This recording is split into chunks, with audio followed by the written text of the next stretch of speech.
So my name is Britt Rosso, Center Manager with the Wildland Fire Lessons Learned Center. Quick fire background, I spent about 21 years on a hotshot crew. I spent a few years as a district FMO, and then I've been working at the Lesson Learned Center for about the last 3 or so years. I'm here today to talk to you about the Yarnell fire. We're all struggling with how to process what happened on June 30th, 2013. I know we're all struggling out in the fire community about where are the lessons, what are the take-home messages, what can we learn from this incident. What I want to share with you is how important it is to talk about it. Not only to talk about it, but to let you know that it's okay to talk about it. And it's important that you do talk about it. Share what you've learned by reading the reports, by watching the videos, and have open, honest, respectful dialogue.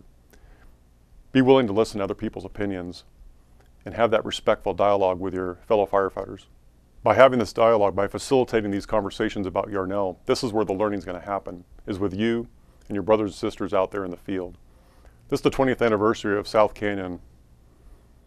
We're still learning from South Canyon 20 years later. Yarnell just happened 8 months ago. We'll be learning about the Yarnell incident for years to come. Time and patience are going to be key for learning from this incident. So I ask you to just take the time and be patient as we work through this together.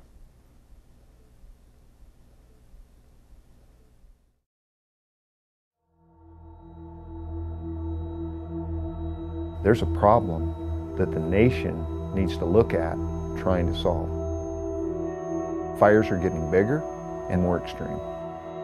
Since the South Canyon fire in '94, there have been 400 wildland firefighters killed and 40,000 homes lost. He sent me a text message going to a 500-acre fire in Yarnell, and that was the last time I heard from him.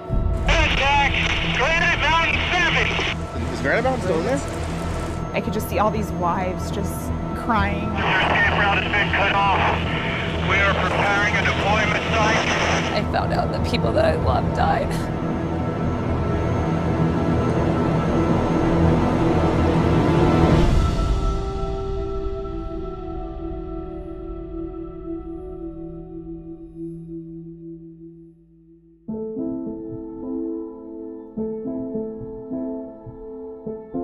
The wildland fire scene has changed dramatically. In the urban setting, there's really no place for open fire. Urban sprawl is colliding with wildlands. That matters because these two don't mix. Fires in one don't belong in the other. We're losing property, we're losing lives because people are choosing to live there. This terrain will easily, produce a 40-foot flame length. People are in danger now because the climate has shifted on us. In the desert Southwest, it's getting drier and drier every year. The fires are burning hotter and they're burning faster. If some of the climate change models play out as predicted, we're going to see the fires move to where the houses are. And at that point, it's a real game changer. There is really no way to protect those structures. Under extreme conditions, this is the equivalent of a tornado coming through. Why are you sending people in to protect houses? There's nothing they're going to be able to do until those conditions change.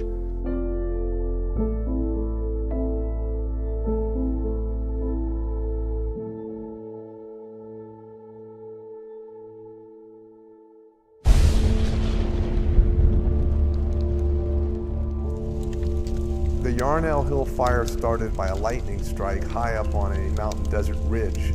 The fire smoldered throughout that night. There were several small fires started. In the desert Southwest, the atmosphere is so dry that these big raining thunderstorms all evaporate before it even hits the ground. But the lightning sparks all this dry tinder and you've got a wildfire in an instant. One of the crews that was dispatched early on the morning of June 30th was the Granite Mountain Hotshots. Hotshots are a very highly trained group of about 20 people, and their job is to go into wildfire situations and bring wildfires under control. It was a Sunday, so we were hoping that Robert wouldn't have to go to work. I could tell that he was not happy to have to get up so early that morning. I kind of watched him get his boots on and he kissed me goodbye. When they have early mornings like that, sometimes I can manage to actually get up with him and visit for a few minutes while he drinks some coffee or whatever, but that morning I didn't. So I think he probably left about 5 o'clock. I could hear him walk down to my kids' rooms and gave them a kiss, told them he loved them, and gave me a kiss goodbye and told me he loved me. And he walked out the door. That was the last that I saw him. We got a briefing that we're going to Yarnell for a lightning fire. It was really not that active.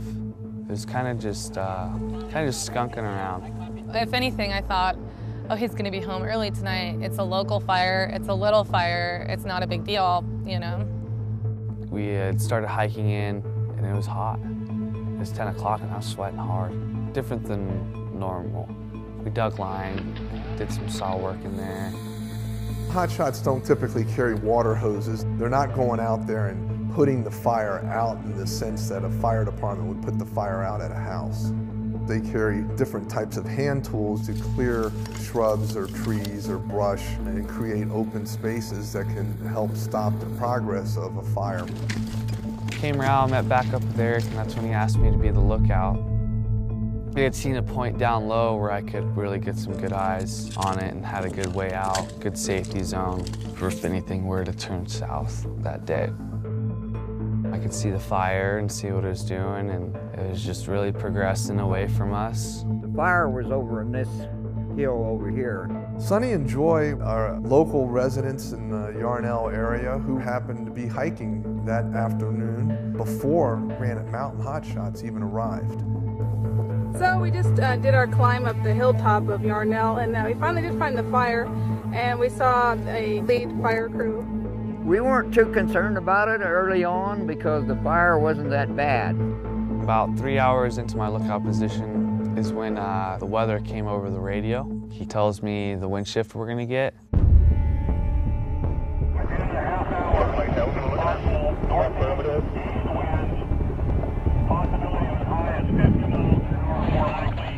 That's moving quick.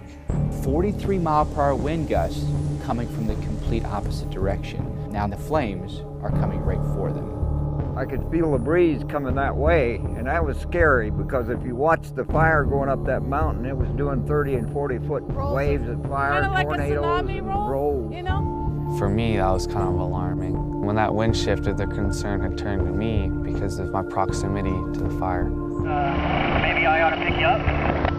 Let's just get him off the hill. I remember looking back before I left and seeing what the fire was doing. I see this intense fire starting to pick up. It's going pretty fast.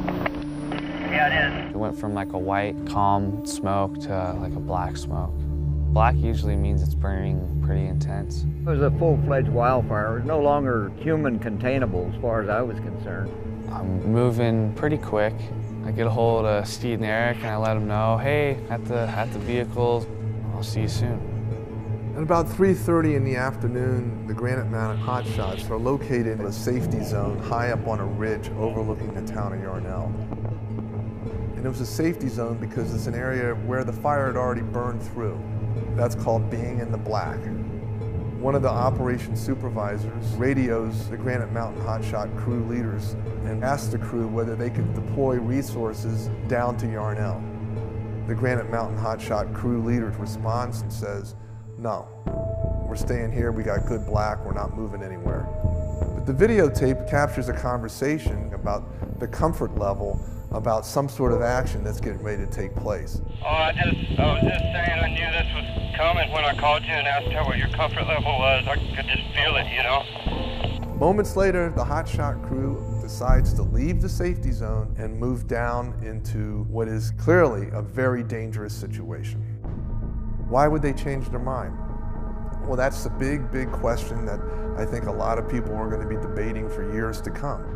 Once they enter into that drop, they can no longer see directly what the fire is doing. And at that time, there's nobody looking out for them that could have told them that that fire is about to turn the corner. So what they see is a huge flame front starting up towards them. Breaking in on the 16! Granite Mountain Hotshots, we have 40 to 40 It's moving like 12 miles an hour, and that's too fast to outrun. Once it goes, I mean, there's no stopping it. It's almost impossible to stop. Unless they've got those huge airplanes that are retardant, that's the only thing that can slow it, and that only slows it down. Zach, Grand Mountain 7, how do you copy me?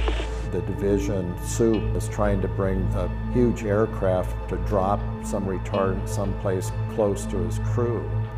Hey, Zach, Grand Mountain 7!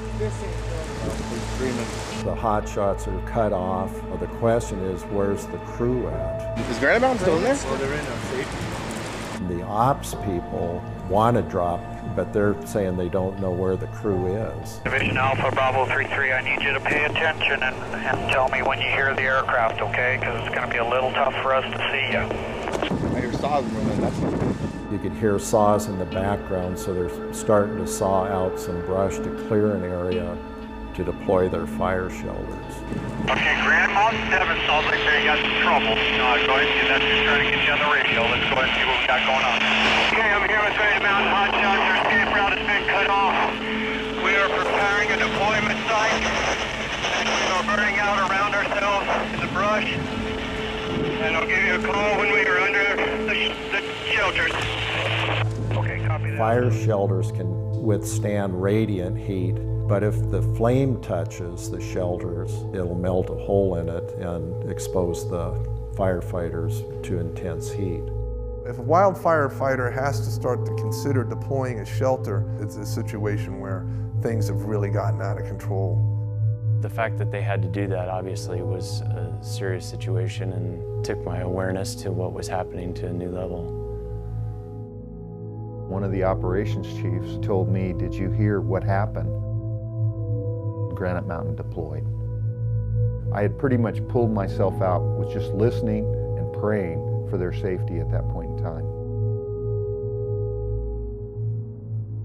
I got a call from a very good friend of mine, and she had kind of told me what was on the news. I was hoping the media just had it wrong. Found out that I was supposed to meet at a designated location. I actually called Desiree, and she said to meet at the school. By the time I got there, I still didn't know what happened exactly, but obviously I knew it was bad. A lot of my friends, Robert's friends, were crying their eyes out. It was like, what happened? And nobody knew anything. They were just crying. I mean, to get that kind of a reaction out of that many people, it's bad. I grabbed a Prescott firefighter and I said, "Is my husband alive?" And he just said, "What's your name?" And I told him my name, and he just shook his head and he said no.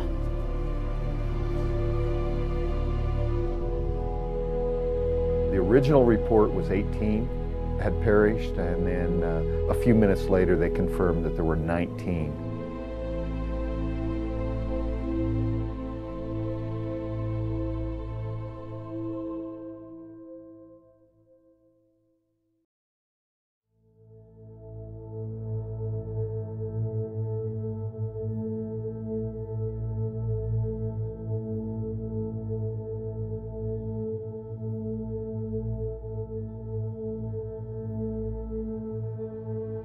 Right below is where 19 heroes.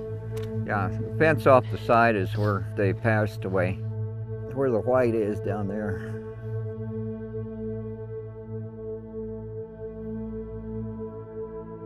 We've been hiking it because we want to get to the bottom of this thing and the truth of this whole deal. This is a roll of tape that had burned into a ball.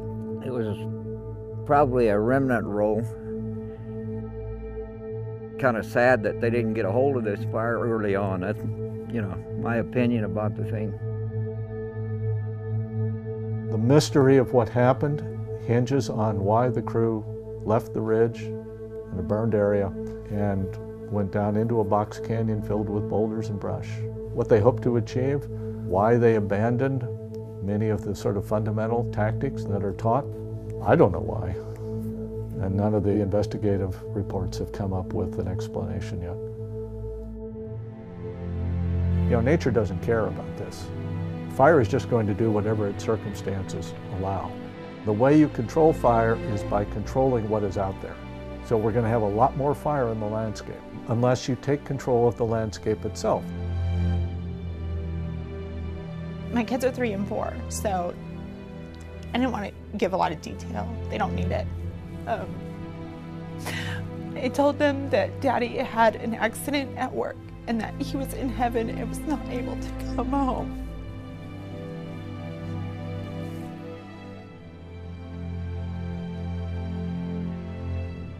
It wasn't somebody's home, it was somebody's well-being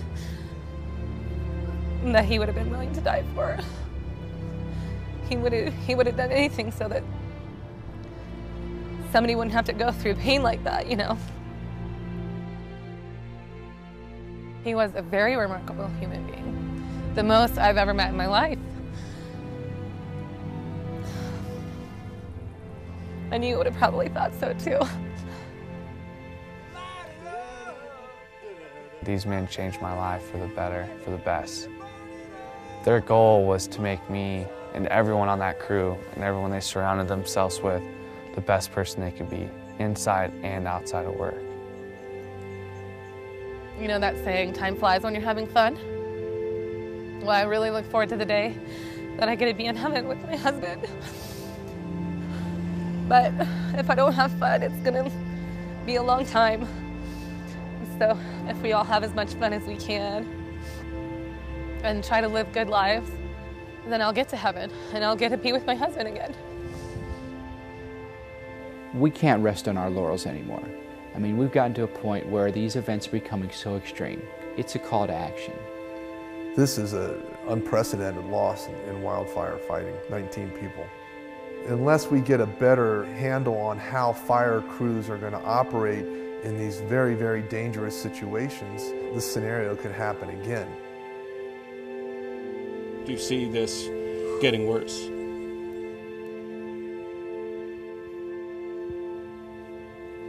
Can only hope and pray it doesn't.